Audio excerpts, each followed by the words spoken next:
Life changes every day. Sometimes things will be going your way. Sometimes things work well for you. Sometimes it won't work so well. Sometimes you'll have your health, you're feeling good and energetic, have a yes I can attitude, and there's some things that can happen to you in life that can take all of that from you. All of that can go. Sometimes you might be financially secure, and a sickness, one sickness can wipe out an illness. Life always changes. But you can choose in the midst of all of this that's going on to be happy in spite of it. In the good times and in the bad times, you can make a choice. Viktor Frankl, he talks about that. He said the last of the human freedoms to choose one's attitude in any given set of circumstances, to choose one's own way. Douglas Matlock has a poem I love entitled It's Fine Today. He said, sure, this world is full of trouble. I ain't said it ain't. Lord, I've had enough and double reason for complaint. Rain and storm have come to fret me. Skies are often gray. Thorns and brambles have beset me on the road. But say, ain't it fine today? What's the use of always weeping, making trouble last? What's the use of always keeping thinking of the past? Each must have his tribulation, water with his wine. Life, it ain't no celebration. Trouble, I've had mine, but today is fine. It's today that I'm living, not a month ago, having, losing, taking, giving, as time wills it so. Yesterday, a cloud of sorrow fell across the way. It may rain again tomorrow. It may rain, but say, ain't it fine today? If a cloud of sorrow comes over here, ain't it fine today? Living in the moment, getting everything we can out of where we are in the moment where we are right now. Living in the present. The other thing is willingness to let people and things go. Want to live a life of fulfillment.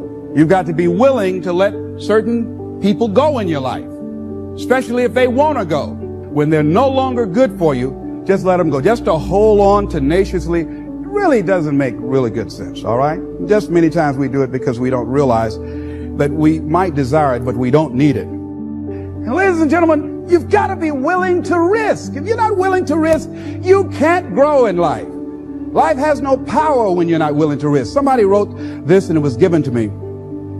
It said, to laugh is to risk appearing the fool. To weep is to risk appearing sentimental.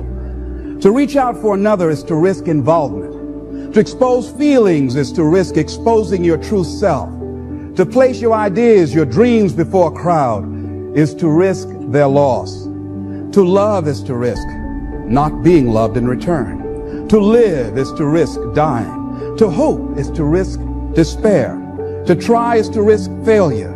But risk must be taken, because the greatest hazard in life is to risk nothing. The person who risks nothing, does nothing, has nothing, is nothing. They may avoid suffering and sorrow, but they cannot learn, feel, change, grow, love, and live.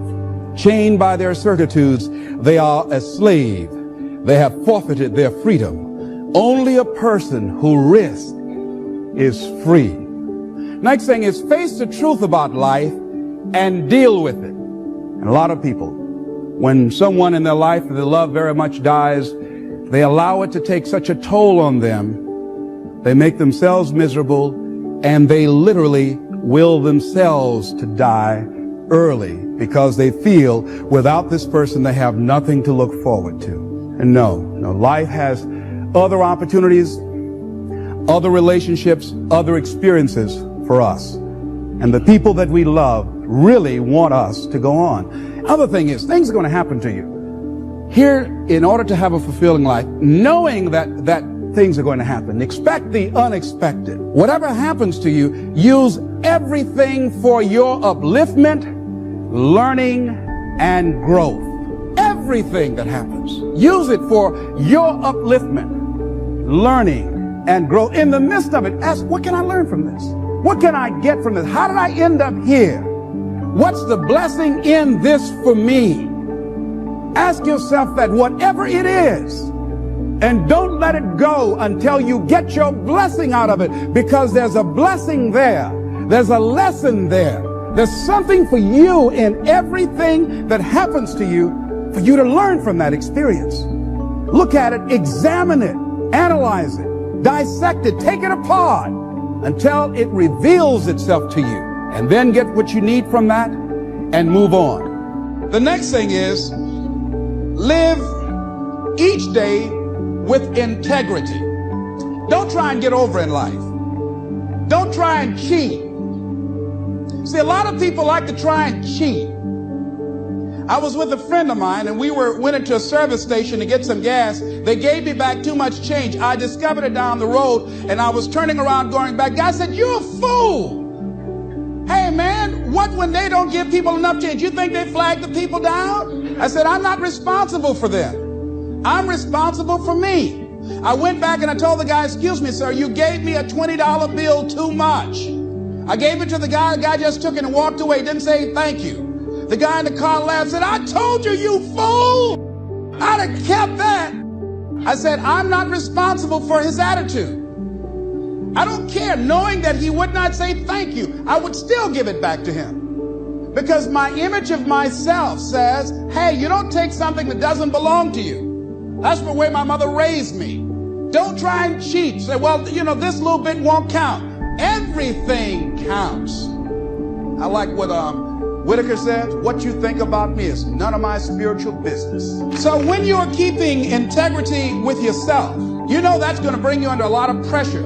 See, most people stop short of their dreams and park and get off the highway of life because of the rejections of life. You will always be rejected. It's no big deal. Jack Canfield said rejection is a myth. It's not like when somebody says no and then they slap you. No, it's just, you know, to me, make no your vitamin. Get excited about the no. Why? Because every time someone says no, that brings you another step to a yes. You're getting closer.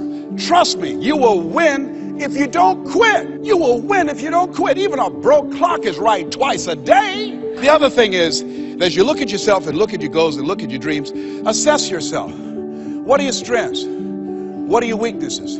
What do you bring to the table? When I looked at becoming a motivational speaker, I looked at all the speakers and I noticed that they were pretty much scripted. So I said, what is it that can make me stand out? I don't have any college education. I don't have any credentials. I never worked for a major corporation. What is it I can do to offset my weaknesses? And then something said, well, Les, and this is very important, Mr. Washington, Mr. Brown, yes, sir, what do you want to do with your life? I want to become successful. Good. He said, you must be willing to do the things today others won't do in order to have the things tomorrow others won't have.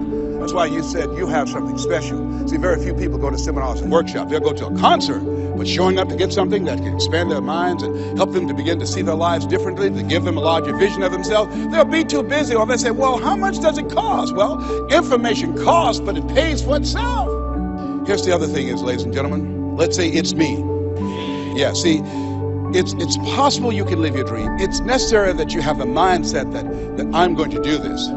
But you've got to take ownership. You've got to decide, hey, I'm going to do this. You've got to take responsibility for your life. George Bernard Shaw said the people that make it in this life, they look around for the circumstances that they want, and if they can't find them, they create them. You've got to decide, it's me. You've got to say, and say this with conviction, I expect to win.